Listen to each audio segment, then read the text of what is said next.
The Thirsty Crow. It was a hot summer's day.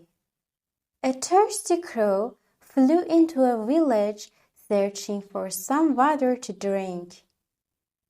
He flew houses, fields, and trees, but he could not find any water.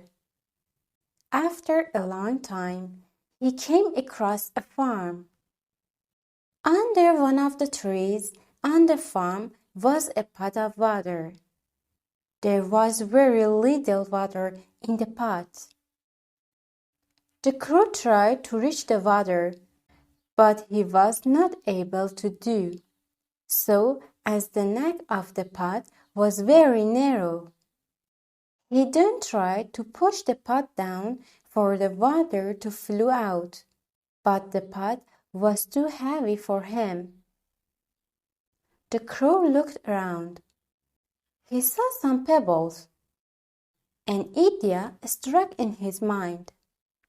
He picked up the pebbles one by one and dropped them into the pot. As he dropped the pebbles into the pot, the water came up. Soon it was high enough for him to drink. He drank the water. He flew away happily. Thanks for watching.